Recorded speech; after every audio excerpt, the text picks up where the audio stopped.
Warriors, here we are in 2017 coming to the end. Today is the day we take the lessons from 2017, the inspiration, the mindset switch, the skill sets that we gained, all of those things, and we put it into a nice little package in a little top 10 list that you can take with you in order to begin creating and molding the person that you're going to become in 2018, guys. So let's get into it right now. Number one, most important lesson that we need to gain from 2017 comes down to one word. That word is neuroplasticity. Neuroplasticity is the ability for you to be able to change your neural pathways, what you think about, and how your brain functions. So in 2017, I came out with a bunch of videos that preached this idea, this fact, and we need to make sure that we gain the understanding and the clarity that we can change. A lot of people say, Dennis, is it possible? I have these beliefs within me. You know, my parents used to say, you can't teach an old dog new tricks. It just can't happen. And we believe that our past equals our future. No, not at all. And the truth is that your beliefs can change, but your conscious mind doesn't want you to think that. Your conscious mind wants you to think that they are cemented. They are who you are. And that, my friends, is false completely. So understand lesson number one, and that is that yes, you can change the way you think. Yes, you can change the way you feel. And yes, you can change the way you act. Lesson number two comes down to cognitive fusion. Cognitive fusion says, I have a thought.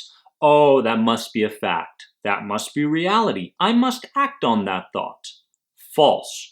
This year in 2017, we learned that a thought is just a thought.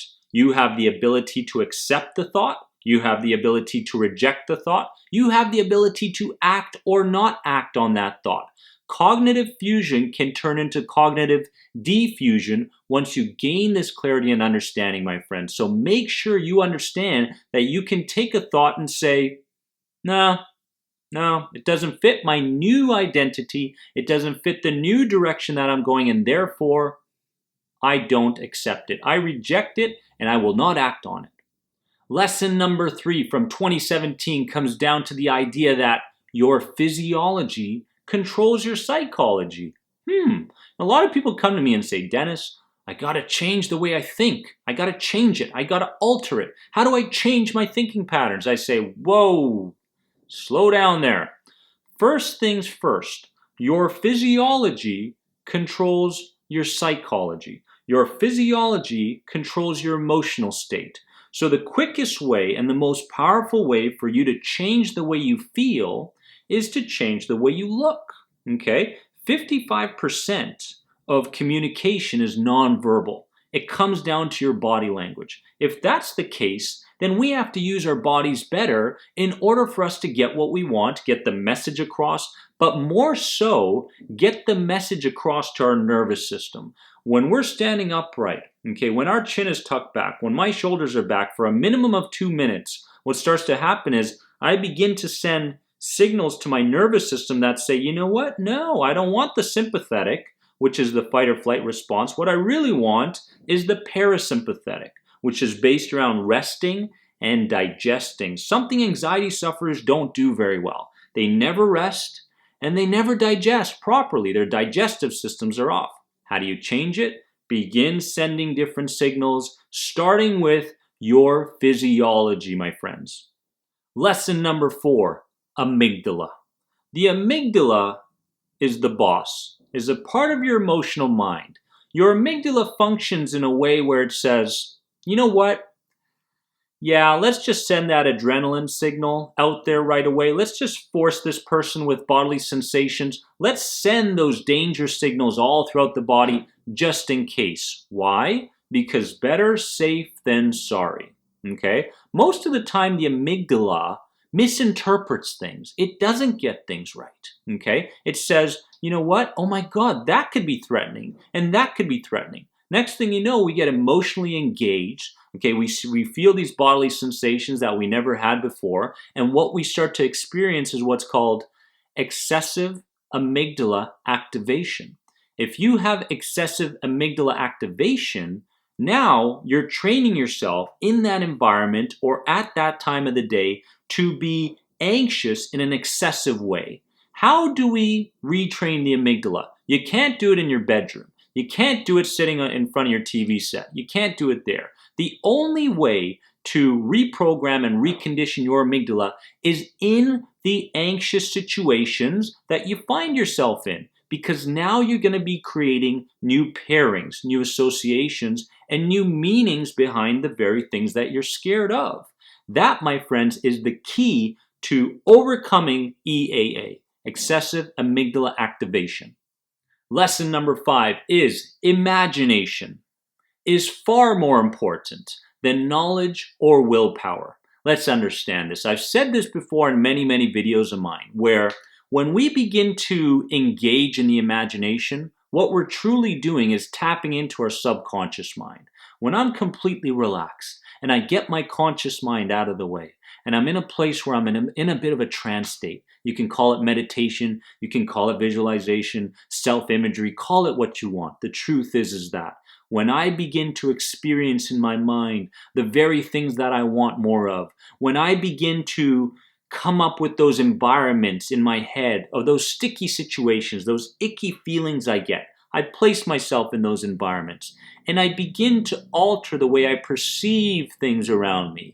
I add certain attributes, I take certain attributes away. Next thing you know, my mind doesn't know the difference between what's imagined and what's actually happening in the physical reality. My friends, your imagination is the key to altering your emotional state and altering your memories. That's the truth. And when you begin to use willpower, like today's the day that I don't let anxiety get to me. Today's the day I go into the mall, the very thing that I'm scared of. You're going in there to the saber-toothed tiger, into the dungeon, okay, and you're not bringing any spears with you. What's going to happen? You're going to lose that fight. You're going to go out running from there. But the truth is that when you engage in your imagination before you go in, and you see yourself walking in there with the right posture, with the right breathing, and with the right speed, and you see yourself engaging in other people and so forth, buying what you want, saying what you want, next thing you know, your mind goes, what did we do last time we went in this environment? Well, guess what? We were pretty neutral. Did he survive? Yes, let's do that all over again. So my friends, understand the power of the imagination. 2017, let's take it into 2018. Lesson number 6, breathing 101. You know when you get dizzy?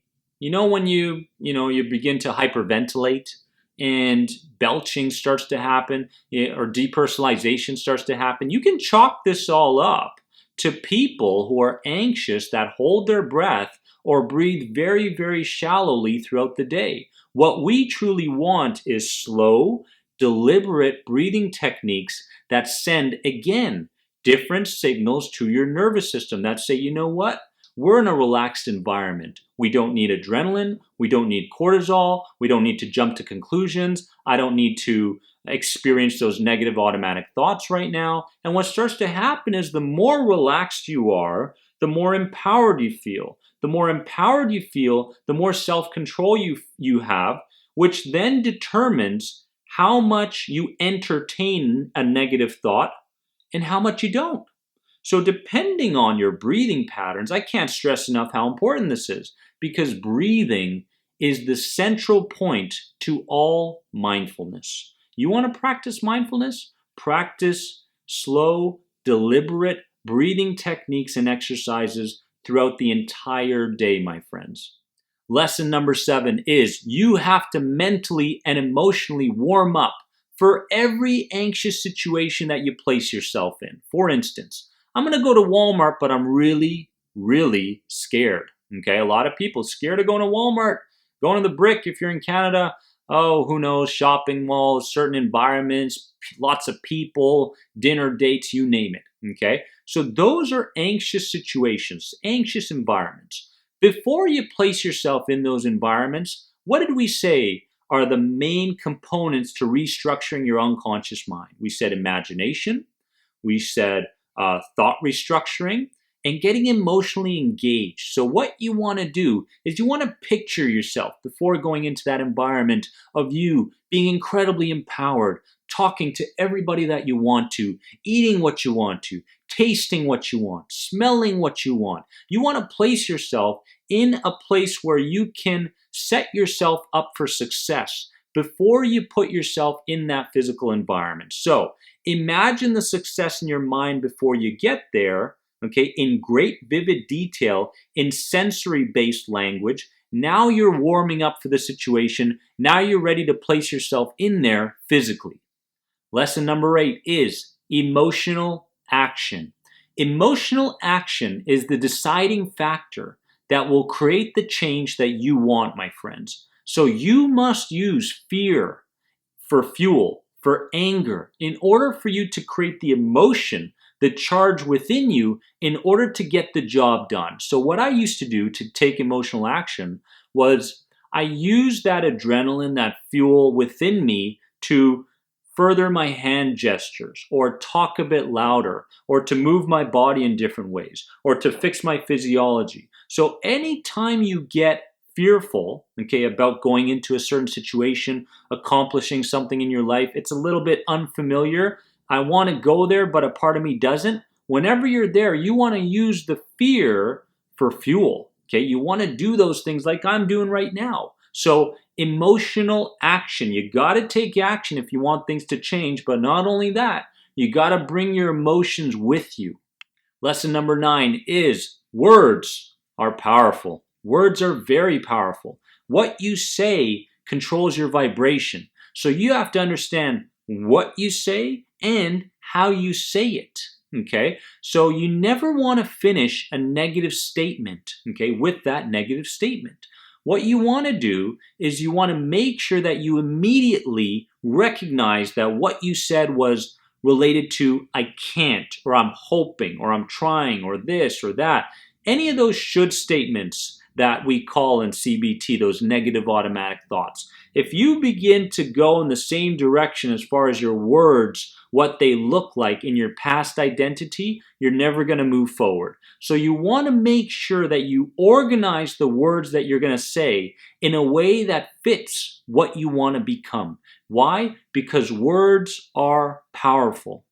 Lesson number 10, the most important lesson of all, is you are more than anxiety. What do I mean by that? You may be thinking anxiously. You may be saying anxious words right now. You may be acting anxiously, but the truth is that none of these things are who you are. I say you are more than anxiety for a reason, because I want you to disidentify from thinking that you are anxiety. You are this person, and that you're stuck in this for the rest of your life. My friends, your past does not equal your future, okay? We can begin to shift the present moment in order for us to shift your future as a whole. This is the truth, because when I was in your shoes way back when, I thought that I was going to be stuck in this rut for the rest of my life. Why? Because of the beliefs that were embedded within me. Parents saying, you know what? As you get older, you're going to get sicker. And you know what? You can never teach an old dog new tricks. Those were beliefs that were ingrained, embedded into me, and I acted on those. I believed those. I spoke those until I realized that I was none of those things.